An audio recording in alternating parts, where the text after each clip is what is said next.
Hi, it's me, Inget FP, and welcome to nostalgic CD ROMs Swedish edition, which is basically the real edition for the real ones. A very niche video for you to have clicked on, so congratulations.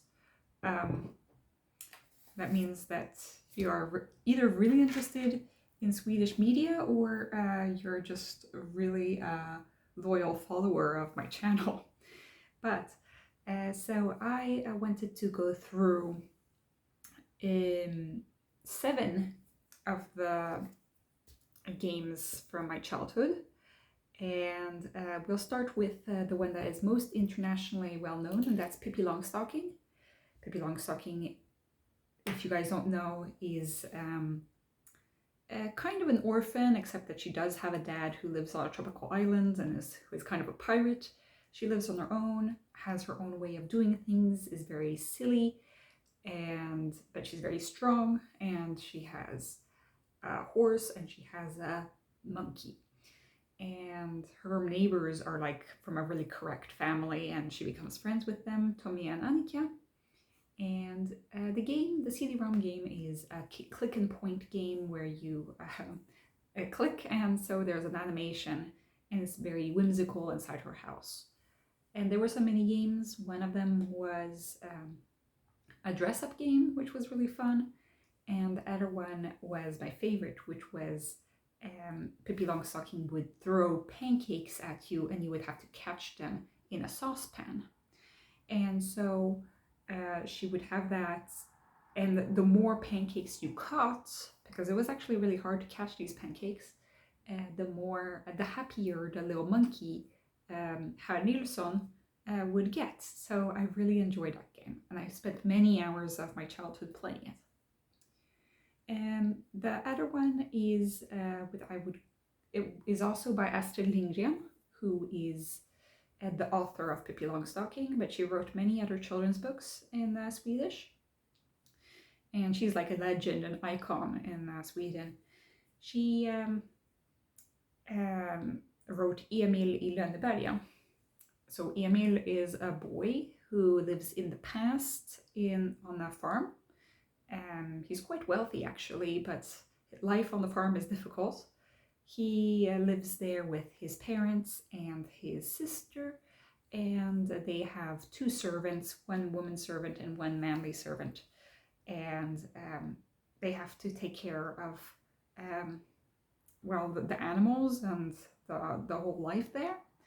And this is Christmas, and so they're playing, they have to prepare for this party. And you're there to help prepare for the party, so you have to like heat the water from the well so that they can prepare a bath for the children. And then you had to give food to the poor. And the poor children would sing really sad songs, and you would have to give them a piece of ham for their effort. And the song was really, really sad. The song was basically there were several songs, all of them were sad, but the saddest one is where basically they walk around in the moss, and the only thing that they find is milk that is yellow and blue, some cheese that they only saw a little bit of, and that they never found any butter. Like, poor kids, they've never seen butter in their life, and the only milk that they find is like gone bad. So that was really sad. A lot of the mini games were about pressing the space bar in a rhythmical pattern. So, for example, to milk the cows, get water from the well, chop up wood, or cutting up the ham, slicing up the ham. So that was the games, and then you got to follow them on the adventures. And yeah, I really felt like I was absorbed in the story. I really liked Emil i Lönneberga, the story, which is a little bit concerning considering how tough the life of these characters is. I had a very cozy life compared to these people. I really liked the songs that were in Emil, Lönneberga, and so I really liked the CD ROM. And at the end they have like a big party, and it's just beautifully illustrated as well, so I really like that. Then we get to another Swedish / Finnish story, which are the Mumins. Mumins are these little characters. I have Lilla My, and I have Snusmumriken, who is Snufkin in English. And the Mumins, and this one was with Ninni. So the game of the Mumins with Ninni. Ninni is an invisible character.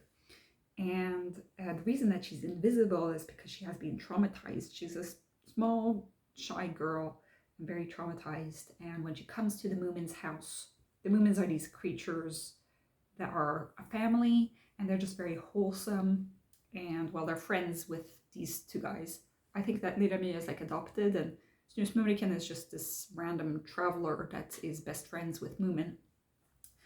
And the Mumin mama takes, well, the mom, right? She takes in Ninni, and Ninni, the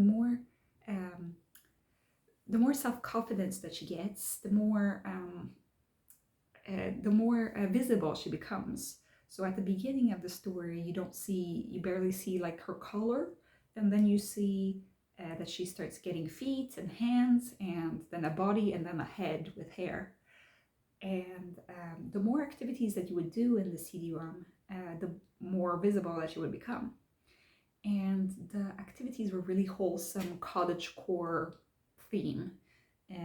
Basically, it would be picking up mushrooms and recognizing the mushrooms, and it would be there would be this machine to make jam, and you would have to put the cogs together to make the jam. And another one is designing a dress for Ninni, with like you could draw, or you could put patterns on this dress pattern. And then there was a game which was badminton, and another one which was picking up apples, that you would spray water on birds so that the birds would leave the apples alone, and which was basically Lilla My doing that. And then there would be there were all these like little cozy games, and at the end you get to see that Ninni has become a whole person, that she has bloomed, in a way.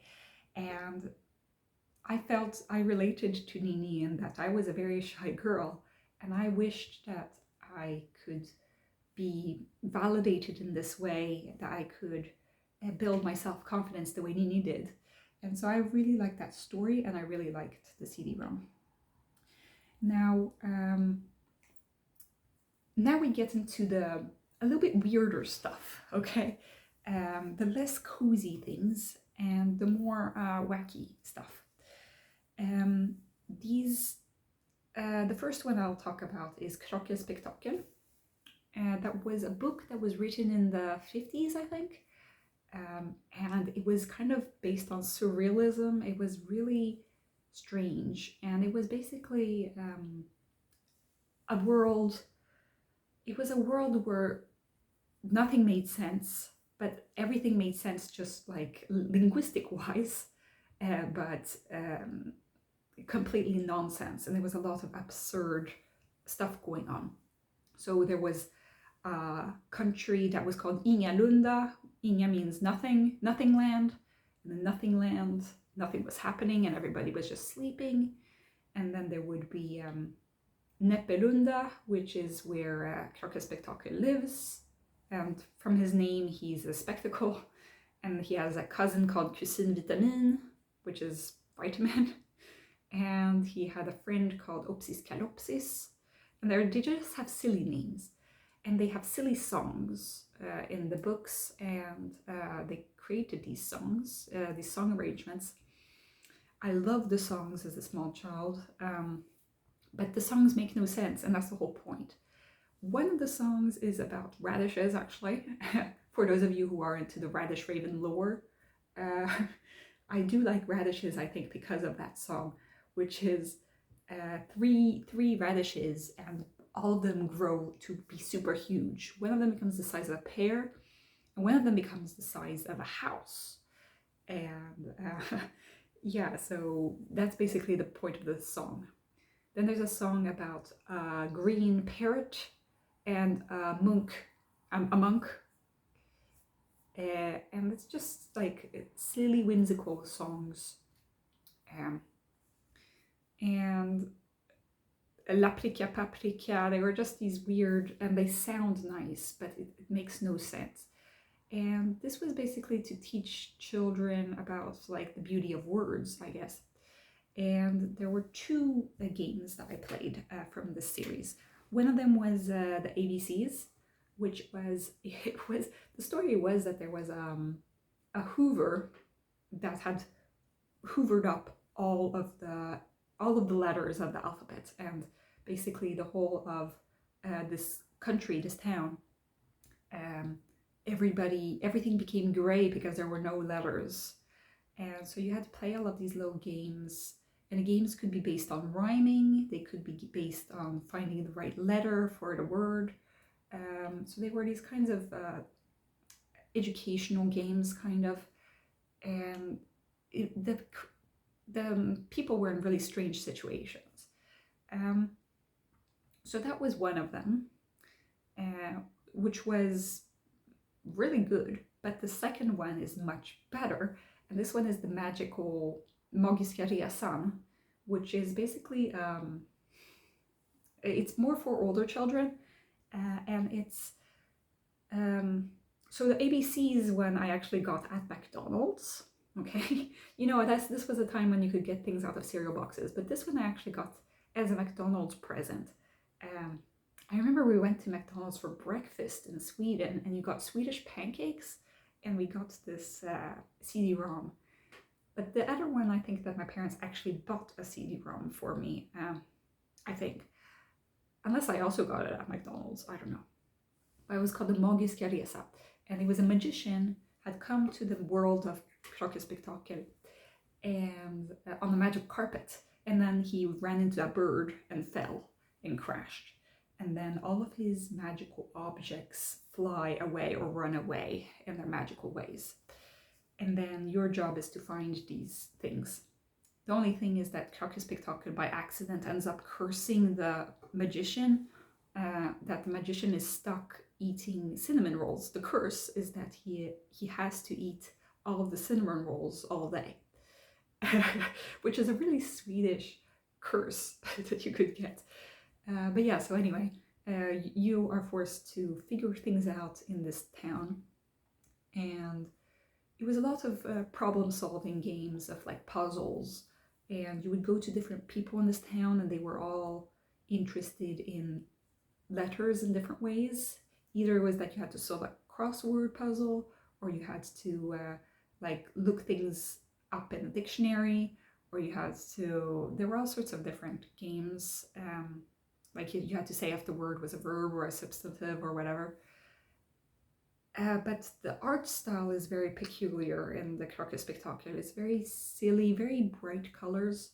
And there's kind of like this 60s vibe, I guess. Even though I think that these were written in the 50s, but it was really simple, but very complex as well. And then you had to like do all of this stuff, like you had to talk to all these different people, and the best part of this was that there was a kitchen where you could make recipes. Well, there would be recipes and you would follow it, and you would have all these ingredients, and you would have to have like 1 teaspoon of this and 1 sprinkle of this, and then you would put it all into a bowl, and then you would make these beautiful cakes. Another part of this was a pharmacy where you could make little potions and poisons and stuff. And one of the potions was a sleeping pill for an angry dog, and you would have to put all sorts of weird ingredients in there. It was actually really complicated recipes. This was for older children, so it was easy to get lost in that recipe.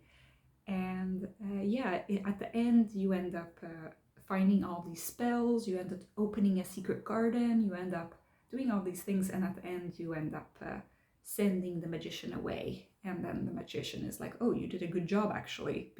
Before that he had been like saying that you were shit. And then because you retrieved all these things, then he will spread your good name across the world. So I really liked that game. It was a little bit more complex.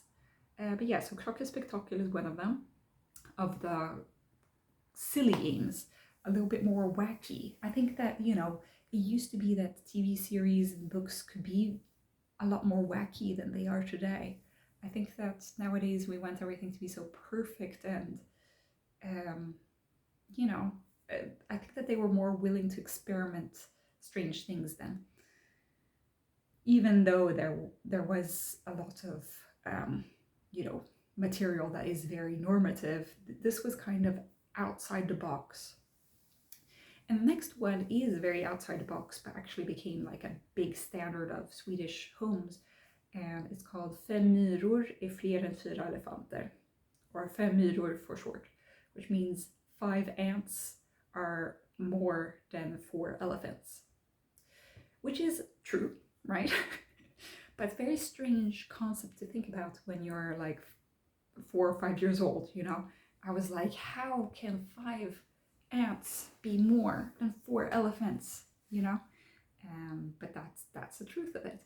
So they would have these really bright color animations, but very simple animations, because this thing is it's made only by a very small amount of people. There were only 3 actors in the whole of the series, which went on for a very short time, but was very iconic. So it was Magnus, who was a very correct man. I always thought of him as like kind of resembling my dad in a way, very correct and very meticulous and knew everything about the alphabet and all that stuff. Then there was Brasse, who was the complete opposite. He was just chaotic and very funny and creative, but kind of uneducated, and he was kind of like a kid himself. And then there was Eva, and Eva was kind of like the diplomatic woman in the middle. So sometimes she would act a little bit like she was a little bit like Magnus, and sometimes she would be a little bit more on Brasse's side. But in general, she was more of like on the Magnus side, of like she was acting a little bit like a parent to Brasse. So there were 3 adults, that was it. And they voiced all of the other characters, all of the animated characters, and that was it. And they based this off of Sesame Street. Unfortunately, Eva died pretty early on. She died very young. And so the CD ROM is only Magnus and Brasse basically voicing all the characters pretty much. So they would voice the elements as well. And the walkthrough of this, I've gone through all the walkthroughs. The walkthrough of this was almost 5 hours long. It was 4 hours and 49 minutes long. I did speed up, like sometimes, 2 times, but I did get through it all. A lot of it was very much the same stuff. It was like memory games, or it was like match the shape to the shape that this animal wants. It was a lot of just about shapes and colors and patterns and numbers and letters. And there were the songs from the show, and the songs are very iconic. They are like, there's a song for every letter of the alphabet and every number. And it's just so nostalgic for me. And of course, being named Ingrid, I really liked the song that was for the letter I. And I is for Igelkott, which is a hedgehog. And the Igelkott's name is Ivar, because that's a name that starts with I. And I really like this song and the whole premise. Another letter that I liked the song of was the letter G, because the G was for gurka. And I don't know what it is about Swedish people and cucumbers, but there are two iconic songs about cucumbers that you must know if you have children in Sweden. The first one was a Krakel Spektakel song, which, as I said, is very absurd kind of songs. But Fem Myror songs are also very absurd.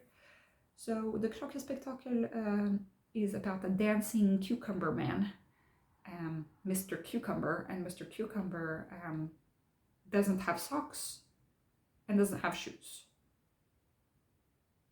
No, they all have socks, but they don't have shoes. Very, very important distinction. So that's a song. It's called Här dansar herr gurka. Yeah, I won't sing it for you. Then there's the other one that is the other cucumber song, which is the picnic song, which is the letter G. And everything in that song starts with the letter G. And so gurka is one of them. And it's like gurka, doo-doo-doo. And basically they live in a world where suddenly the letter G has been disappeared. And so everything sounds weird because the letter G doesn't exist. So I just found it all very silly and very fun. And there was so much material on the CD ROM, so much. There were these planets that you could go on, and there was like the planet numerous, which had numbers, and planet gigantus that had just silly things. And you could go to, and so this is actually where I learned my left and right in Swedish. It's through, there was this game which was that Brasse had to learn to drive a car, and he had to turn right or turn left. And I got that wrong so many times. And then there was a game which was Kalaha, which is an African board game, you could say. So that was a fun game that was in the thing. And then there was a game where you had to be a frog. And the frog's name was Gabriel, because Gabriel starts with G, like groda, which is a word for frog in Swedish. So Gabriel has to go to a party to meet Gabriella, his lover, right? And so you're a frog, and you're a frog that you have to buy a present, you have to buy flowers, you have to have a party hat on, and you have to have a balloon. And yeah, I just really love that game. It was such a silly game where basically the only premise is that you have to choose between small, big, and in the middle. That's basically the whole game. But it's the atmosphere. The whole Fem Myror experience is the atmosphere. And the fact that you recognize the songs, and it's just very chill. And so I really like that game. Now the last game on my list is Myror i Brallan. Myror i Brallan is for older children. It means ants in your pants, which is a TV series about nature for children. And I learned a lot about all sorts of animals on that show. And one of the big things is that one of the parts of the show is to guess the poop and guess which animal creates which poop. And I really found that fun. And I learned a lot about animals. I really liked foxes and wolves, so I learned a lot about that. And basically you were a little explorer in the forest, and you would walk around in the forest and you would click on different animals that would pop up sometimes, like pictures of an animal. So you would click on it, and then they would come up either a little film or a little, just some little sound clip. And you would walk around, click and learn about the animals.